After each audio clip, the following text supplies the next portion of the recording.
certainly couldn't believe it and waited for the decision to be made.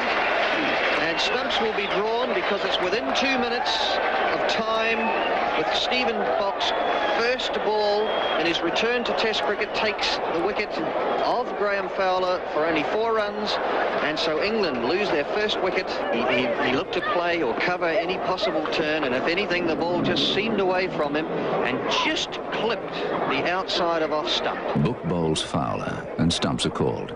Book will complete the over on day 2. Oh!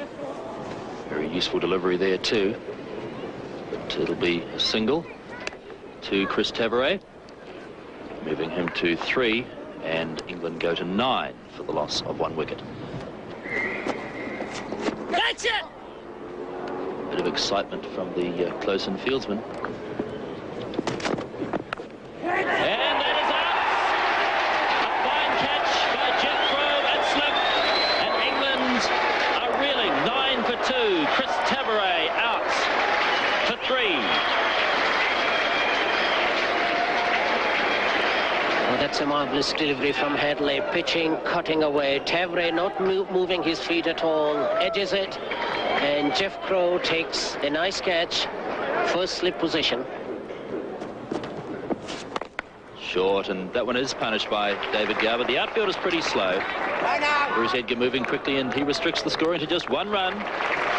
Some sharp fielding by Bruce Edgar. David Gower is 2, and England at last have got to double figures. They're 10 for the loss of 2.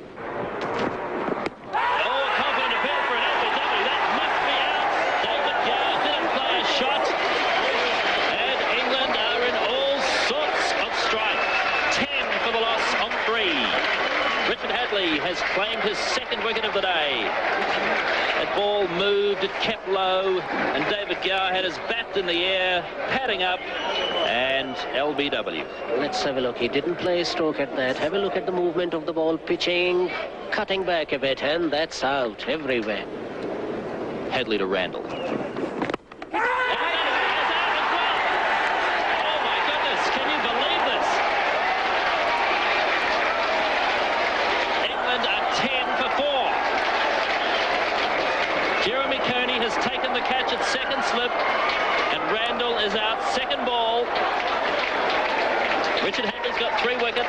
Well, watch the outswinger from the champion medium-fast bowler Hadley. Well up to the batsmen, turning away. Randall coming forward, outside edge. And Jeremy Coney was there, 2nd slip, waiting for it. And New Zealand now, absolutely on top. So, sensational stuff at Lancaster Park. 20 minutes play. England have lost a further 3 wickets today. They're 10 for 4. And the new batsman is Ian Botham.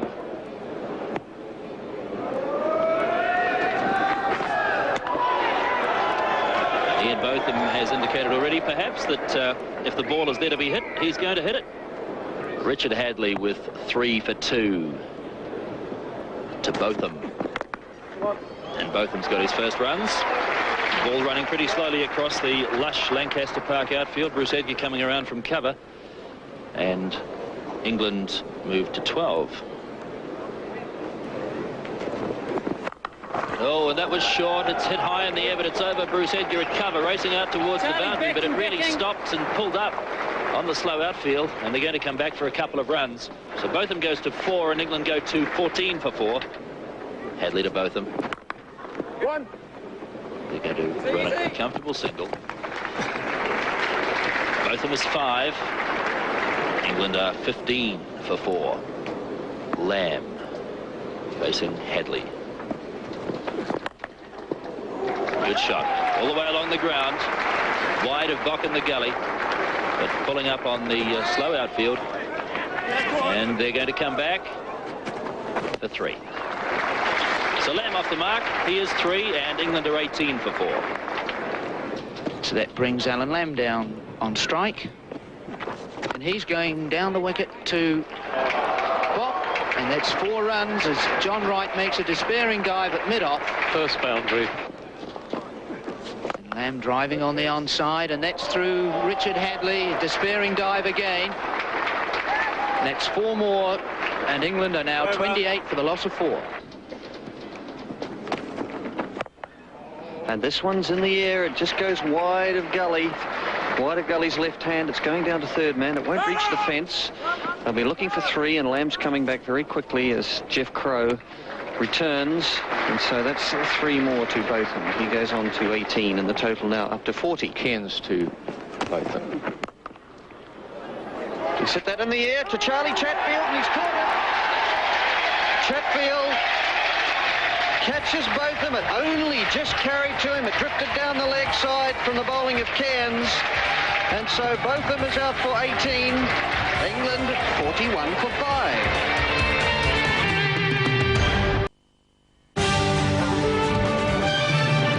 Chatfield to Lamb.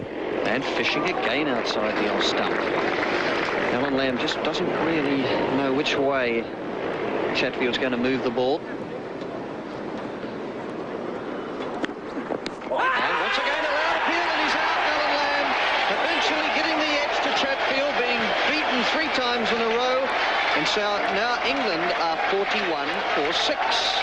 Lamb 11. Well, we were just talking about Ewan Chatfield beating Alan Lamb. At that time, he beat him again, but this time it took the edge. So Ewan Chatfield gets the wicket of Alan Lamb. Let's have another look at it. Pushing forward again, almost an action replay, but this time the little tickle and through to Ian Smith, and Ewan Chatfield thrilled about that one, and New Zealand in a wonderful position. And he's edged this to first slip, and he's caught by Jeff Crow. England 47 for 7. Taylor caught Crow, bowled Cairns for 2, and still the disaster continues for England. Well, look at Bob Taylor just pushing forward, rather tentative here, and it gets the outside edge and carries through to Jeff Crow, who takes it well down at his feet. So Lance Cairns, another blow. Bob Taylor removed from the crease. Hadley now to Gatting. And yes, did he get under it? No, he's flagging it away. It sounded as though he got a little bit of bat on it, and a very good attempt at a catch by Martin Crowe in close, but the ball not quite carrying to him. He is certainly a little edge on that and just billowing away from his thigh pad, but as you see, it just hit the ground. Hadley.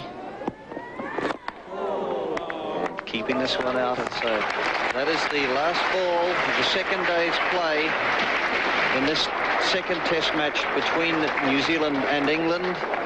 And in reply to New Zealand's 307, we have the remarkable state of affairs with England 53 for 7. The close of day 2 sees England 7 for 53. We rejoin play on day 3 with Cairns bowling to Pygott. Oh, and that wraps him on the pad, and he's out OBW. Slower delivery from Lance Cairns, and Pygott is out for 4, and that's the 8th English wicket to fall, and the score's 58. Tony Pygott seemed to be deceived by the pace of this delivery from Lance Cairns. It was his slower ball, his leg spinner, in fact, and it hovered in the air. And Tony Pygott seemed to be waiting for it to arrive. It never quite arrived, and when it did, he misjudged it completely. He was struck on the pad in front of his wickets, and umpire Fred Goodall judged him LBW. So Willis on strike to Hadley. And that goes straight across the face of Willis's bat. Good ball from Chatfield. There's one that moved off the seam. Chatfield to Willis now. Oh, that's knocked the middle stump out.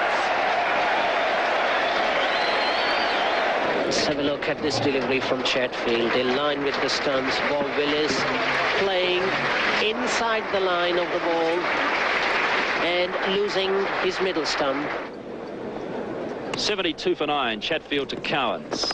Oh, that was a chance, which has gone through the slip and gully cordon and down to the fence for 4. Chatfield. Oh, that's right over the top. They're asking for caught behind. Did he get an inside edge on it? But certainly it went very close to the stumps, right over the top. A good delivery from Ewan Chatfield. He's edged this down to third man. That'll be 4 runs because it went in the air far enough to be able to kick on even on the slow outfield. And so England, they go on to 82 and getting on to 19. And he's edged it, and he's caught by Coney at second slip, just moving away nicely to his right. That's a good cop by Coney. And so England are all out for 82. Norman Cowans, the last man to go, caught Coney, bowled Chatfield 4. Let's have another look at it. Just on that niggling length again by Ewan Chatfield, and sparring at it to Norman Cowans, and it went low and fast to Coney's right. And he dived across and took it, and he's excited about that one, as well he might be. This gives New Zealand the opportunity to enforce the follow-on. England are dismissed for 82, a deficit of 225.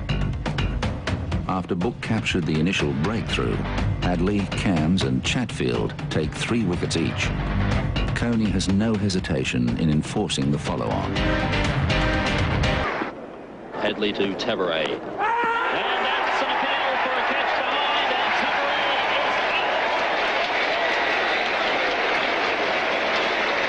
is out. Richard Hadley attacking field, as you see, on line of about off stump, just whipping away a little, just takes the edge of the bat through to Ian Smith, who made no mistake. Short and hooked by David Gower. Fine shot. Gave himself so much time to play it. He's got 4 runs at backward square leg. David Gower is off the mark, and England moved to 19 for 1. Hadley to Gower. And he's out. He's caught. And fourth slip by Lance Cairns. What a breakthrough for New Zealand. Well, Richard Hadley seemed to draw David Gower forward a bit non-committedly, but let's have a look at this one. Yes, just pushing forward. It moved away a shade. It took a thick outside edge. Went straight to Lance Cairns at fourth slip. So a great breakthrough for New Zealand. The second English wicket down. And that's out. Caught in close by Jeffrey Howard. It bounced on Fowler and popped straight into the hands of Jeffrey Howard at Silly Point. And so the third England wicket is down with 25 on the board. Fowler having batted for 61 deliveries for his 10 runs. Bowling over the wicket. Nicely flighted delivery. Spinning in a bit, stopping, and that's the result. Stretching forward. And well taken by New Zealand captain Jeffrey Howard. Oh, what a good line this time. Much closer to Gatting, but it turned, it straightened and bounced a little. It ended up going out on the offside. This one wide to Gatting. He's entered the slip. He's out caught the slip by Howard.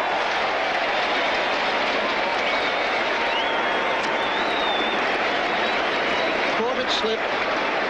Michael Gatting. And so he is removed from the crease for a duck. That's good bowling by Bock. Watch the flight. Encourages Gatting to drive. The ball is in there. Outside edge. And he could be out. He is caught in close. A fine catch here. A magnificent anticipation by Crowe. Both of them goes very first ball. England 31 for 5. Watch the flight. Beautifully flighted. Perfect length. Botham wants to hit it on the onside against the spin. An absolutely brilliant catch by Martin Crowe. So hat-trick ball for Bock. And he keeps it out with all the New Zealand fielders. Norton the first innings here and under tremendous pressure. To get off the mark as he faces Chatfield. And that's a good delivery just outside the off stump, and the crowd went up. Chatfield to Lamb. And that gets into the second. A brilliant catch by Jeremy Coney. Alan Lamb is caught Jeremy Coney at second slip off the bowling of Ewan Chatfield on the first ball after drinks. Lamb just pushing forward. There's the edge, and it flew low and hard to Coney, and he dived to his left and held the ball aloft. The sixth English wicket down, 33 runs on the board. What a great catch. Fine bowling by Ewan Chatfield. Bock to Taylor. And Taylor's coming down the wicket, hits it in the air. That's 4 over the top of mid-on. Just to run through the England card for you in the second innings, it makes dismal reading. Tabarot 6, Gar 8, Fowler 10, Gatting no score, both of them no score.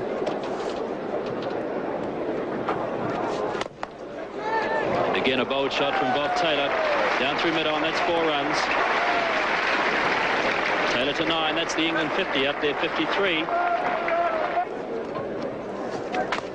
Oh, and that one spun sharply. It fell just short of Jeremy Kearney at second slip. And the first ball after tea is hit by Derek Randall, way down through third man, and it's 4 runs. So Randall moves to 20. England are 69. And this is a half volley. And there could be a run out here. In fact, he is run out. Bob Taylor hit it straight to cover. Randall turning him back. And he wasn't able to get back into his ground. And that is the first run out so far in the 2 innings by England. And so their 7th wicket now goes down with the score on 72. Bob Taylor for 15. Let's have another look at it. Driving, good-looking shot. Bruce Edgar, very snappy to his right, picked it up through virtually in the same motion, and there it is, the bail going off, the bat still in the air, and Bob Taylor out. A wide one, and he chases it. And he's gone for the hook. Randall, he'll get runs through mid-wicket. It could well go for 4. It does so. Hadley, this time. In the air. It's in the air. Cairns, a third slip. This one short and wide. And Randall going for the cuts, gets a top edge. Cairns parries it up in the air and is able to catch it on the rebound, and so Randall is out for 25, and the 8th England wicket is down for 76. Wide one and a good shot this time. Just through the covers for 4. No need to run for that. And so Pygott gets off the mark with that very, very good cover drive. And Willis edges, and it goes into the first gully position. Howarth taking the catch. And so Willis is out, and Hadley takes his 4th wicket. Willis not opening his account. And England now 80 for 9. Bob Willis thrusting forward at this one, the face of the bat very open, sliding off it into the gully, going low and hard to Jeff Howarth, but he took it comfortably with 2 hands. Hadley to count. And he's flicked it away over mid-wickets. 3 or 4 runs in the shot. It goes for 4. Chatfield gives it up.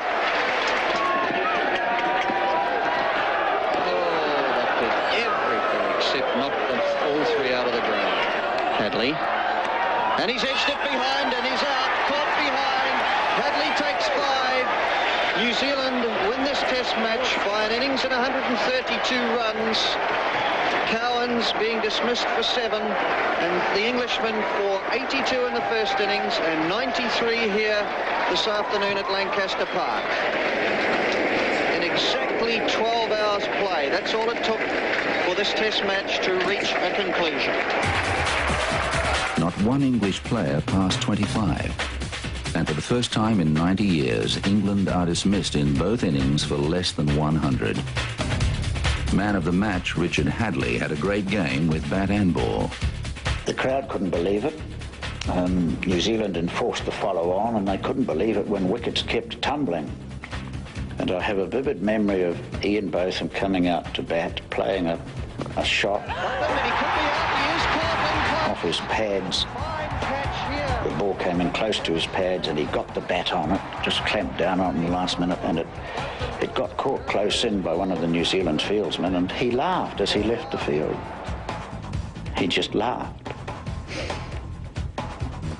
And we couldn't understand, nobody at that ground could understand why the English were batting like this. But at the end of the match, certain inquiries were made, and the 2 umpires got involved in it. we were both interviewed by the police. I had to swear a statement that at no stage during the game had I noticed anything untoward happening in the English dressing room. And as Botham said later on, several years later in his book, there had been certain smoking going on. The test match in Christchurch was a pretty strange one. We